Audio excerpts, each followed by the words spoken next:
Kali ini, kita akan membahas sebuah perhelatan akbar yang telah ditunda selama 1 tahun. Iya, betul sekali. Euro 2020. Tetap disebut 2020 ya, meskipun diselenggarakannya di tahun 2021. Entah kenapa, Zippo tidak pernah mengeluarkan seri Zippo Euro Cup. Padahal, seri World Cup sudah dikeluarkan beberapa kali oleh Zippo. Mungkin karena pamor World Cup lebih gede kali ya. Hehe. Euro 2020 diikuti oleh 24 negara Eropa. Dan semuanya terbagi ke dalam 6 grup. Yang nantinya juara 1 dan 2 dari tiap grup akan lolos ke fase 16 besar. Nah, tiap grup akan diisi oleh 4 negara yang memiliki peringkat 3 terbaik. Karena event ini merupakan sebuah acara besar, tidak enak rasanya jika ND60 tidak membahasnya. Tidak perlu lama, kita masuk ke pembahasan tiap grup. Kali ini tanpa intro.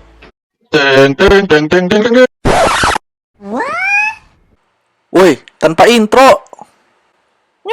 Data nggak muncul deh.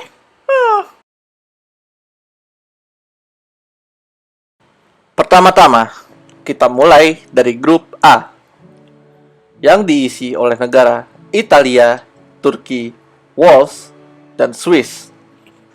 Kita mulai dari Italia ya. Ini salah satu jagoan saya sih. Ada pemain-pemain seperti Ciro Immobile, Chiesa, Verratti, Jorginho, dan tidak lupa salah satu skuad dari pemenang Liga Italia musim ini, Nicolo Barella dari Inter Milan. Tim besutan Roberto Mancini ini kemungkinan akan memakai formasi 4-3-3 atau 4-4-2 Diamond. Menitik beratkan pada deep flying midfielder seperti Barella atau Verratti yang difungsikan ganda sebagai pembantu pertahanan bersama Jorginho atau pemberi umpan ke depan. Bersama dengan Chiesa dan Barella, mereka bertiga bisa memanjakan Ciro untuk mencetak gol. Selanjutnya, ada negara Turki. Tim besutan Şenol Güneş ini baru 1 kali kalah selama penyisihan grup H. Wow, gila nih Turki. Perlahan-lahan jadi tim dengan kekuatan yang hebat juga nih. Sayangnya, top skor Turki selama penyisihan grup Cenk Tosun tidak bisa diikutkan ke Euro 2020 dikarenakan cedera lutut. Tapi tidak perlu khawatir, masih ada pemain sekelas Hakan Çalhanoğlu dan penyerang veteran Burak Yılmaz yang telah berusia 35 tahun. Tapi masih subur di Liga Turki. Juga ada Ozan Tufan dari Fenerbahce yang mungkin bisa jadi senjata rahasia Turki. Selanjutnya, ada Wolves yang dilatih oleh Robert Page. Meskipun ada Gareth Bale, sepertinya sekedar nama besar tidak berpengaruh besar untuk Wolves.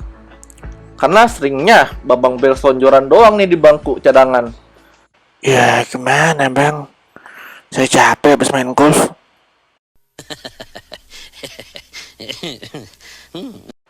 Meskipun juga ada Ethan Ampadu yang diharapkan di usia muda menjadi penghambatnya. Lagian si Bell ini kerjaannya kalau nggak selonjoran main golf doang sih. Jadi diraguin kan. Nah, peserta terakhir dari grup A adalah Swiss. Dengan tim yang dibesut oleh Granit Xhaka dan Shaqiri, dirasa kurang memberikan dampak berarti. Tim asuhan Vladimir Petkovic ini saya rasa hanya akan jadi penghibur aja di Euro kali ini. Nah, selanjutnya ada grup B, diisi oleh Belgia, Rusia, Denmark, dan Finlandia. Kita mulai dari Belgia. Sebagai negara peringkat 1 dunia, kekuatan Belgia patut diperhitungkan.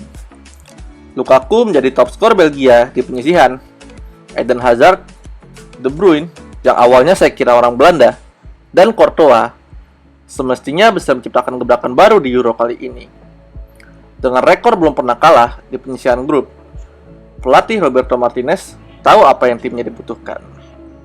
Oke, Rusia yang dilatih oleh Stanislav Chereskov. Lumayan susah juga nama pelatihnya nih. Harusnya bisa berbuat banyak, minimal loloslah dari fase grup.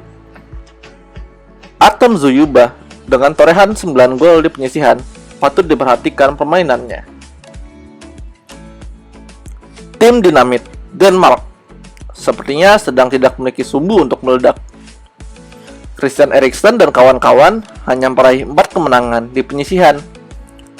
Eriksen sebagai top skor dengan 5 gol membuat sang pelatih Kasper Hjulmand harus bisa lebih memanfaatkan deretan penyerangnya seperti Skov Olsen. Yang benar, biar lolos nih Denmark nih. Kasihan Mamang Eriksen. Yang terakhir dari grup B adalah Finlandia.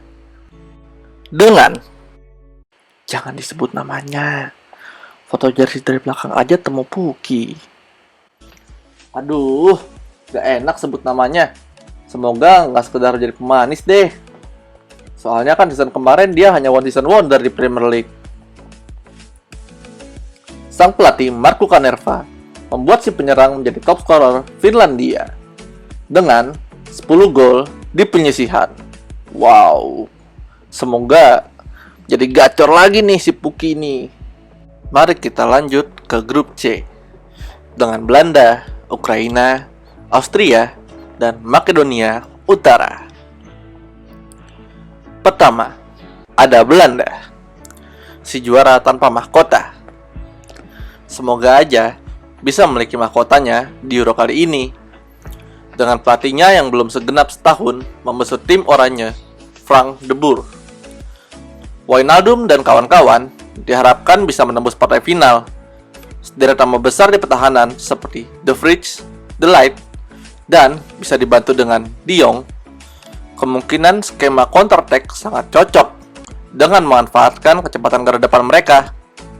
Yang kedua, ada Ukraina.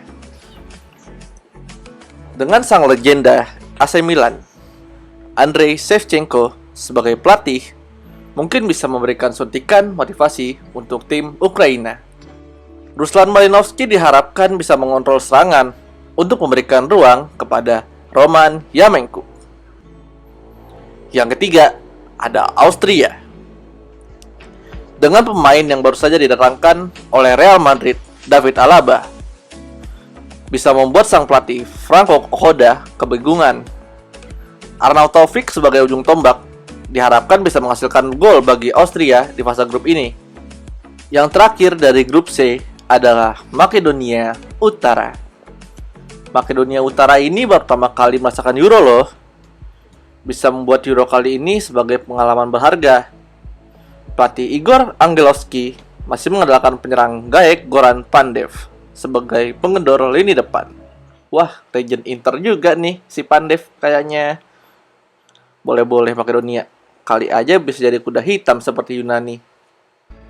Mari kita masuk ke grup D, yang bisa dibilang sebagai grup setengah neraka, dan bisa dibilang bisa memberikan kita sebuah kejutan yang berisikan Kroasia, Inggris, Republik Ceko, dan Skotlandia. Yang pertama ada Kroasia dengan pelatih Zlatko Dalic, mengandalkan seorang pemenang Ballon d'Or tahun 2018, Luka Modric, untuk memberikan bola kepada sang pencetak 20 gol Bundesliga, Andrej Kramaric, yang sering dibandingkan dengan Davor Šuker oleh Nikola Kovac. Yang kedua, ada Inggris, yang tampil tanpa Lord Lingard, membuat saya ragu bisa banyak bicara di Euro kali ini. Seorang Lord ditinggalkan begitu saja. Apa yang dipikirkan oleh Gareth Southgate saat itu? Pelatih Gareth Southgate tidak punya perasaan, bergantung pada Harry Kane dan 5 bek kanan. Semoga saja Inggris bisa selamat dari lawannya. Yang ketiga, ada Republik Ceko. Jaroslav Silavi pelatih Republik Ceko, sepertinya kali ini sedang merasakan kesialan. Karena Ceko sedang tanpa regenerasi pemain yang baik. Ya, semoga aja Ceko dengan Vladimir Derrida dan Thomas Soucek tidak terlalu cepat angkat koper ya. Yang terakhir dari grup D adalah Skotlandia. Skotlandia yang diasuh oleh Steve Clarke mencatat 5 menang dan 5 kalah selama penyisihan, dan lolos karena menang adu penalti saat playoff melawan Israel dan Serbia. Hanya Billy Gilmore dan bek kiri andalan Liverpool, Andrew Robertson, yang saya kenal di tim ini. Dengan perjuangan keras menuju Euro, sepertinya Skotlandia akan kehabisan bensin di fase grup. Semoga aja enggak deh. Semangat buat Bang Robertson.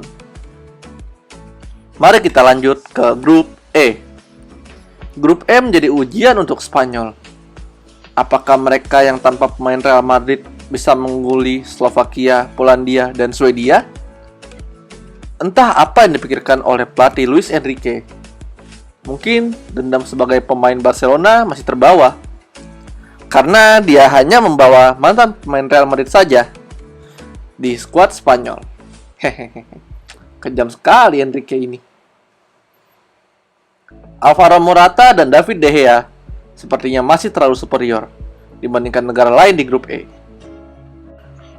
Jika Spanyol tanpa Real Madrid, maka Swedia tanpa Ibra.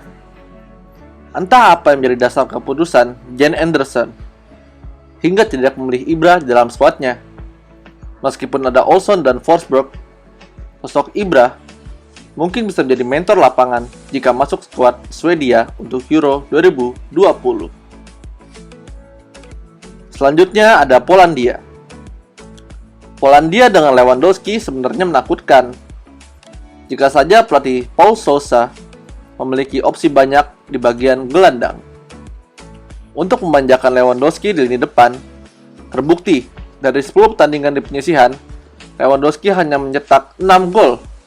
Sangat jauh dari kata subur. Slovakia yang menang playoff melawan Irlandia dan Irlanda Utara harus bisa berjuang ekstra untuk menembus fase grup. Stefan Tarkovic akan melatih skuadnya agar Marek Hamšík bisa menjadi pembeda di lini depan. Dan Milan Skriniar bisa membantu Martin Dubravka agar jalannya tidak bergoyang. Semangat Slovakia! Terakhir, grup F yang merupakan grup full neraka. Prancis, Jerman, Portugal, dan Hungaria berebut tiket untuk ke-16 besar. Dimulai dari tim besutan Marco Rossi yang memiliki Willy Orban sebagai top scorer fase grup. Padahal dia center back loh. Siapa lagi kalau bukan? Yap, betul sekali, Hungaria. Hebat juga nih Hungaria nih backnya nih. Macam-macam Sergio Ramos nih saya lihat. Yang kedua, ada Portugal. Portugal yang masih mengandalkan CR7 memiliki skuad yang lebih seram karena ada Bruno Fernandes, Joao Felix, dan duo Silva, Andre dan Bernardo. Pelatih Fernando Santos jadi punya banyak opsi serang dengan tambah Joao Cancelo di sisi kanan dan juga Joao Moutinho. Apakah Portugal bisa kembali memenangkan Euro? Dengan CR7 yang sudah bertambah usia, patut kita lihat. Yang ketiga, ada Perancis. Didier Deschamps sebagai pelatih Perancis punya tugas berat. Setelah 4 tahun lalu kalah di final melawan Portugal, kali ini dengan skuad yang hampir sama, namun lebih matang, harusnya bisa membawa pulang piala ke Paris. Ayo, semangat Didier Deschamps. Terakhir ada Jerman. Euro kali ini mungkin jadi yang terakhir untuk Thomas Müller. Jika saja pelatih Joachim Löw mengandalkan Serge Gnabry yang terbukti jadi top scorer di babak penyisihan dengan 8 gol. Bersama Kevin Holland dan Müller lini depan, Jerman bisa saja menjadi menyeramkan. Karena Timo Werner sepertinya musim ini kurang minum obat anti mabuk nih. Bisa dilihat dari hasil top scorer yang ada di Premier League pada musim ini. Joshua Kimmich, Toni Kroos, dan Gosens yang bukan GoFood berada di lini tengah. Juga Sule yang bukan pelawak bersama Hummels bisa membantu Neuer di lini belakang pertahanan Jerman. Nah, itulah dia 24 peserta Euro 2020 di tahun 2021. Tunggu video selanjutnya yang akan membahas prediksi dari fase grup hingga siapa yang akan menjadi juara Euro 2020. Bye-bye! Thank you for watching this video. Don't forget to like, comment, share, and follow our social media. Keep in touch, keep flaming with us.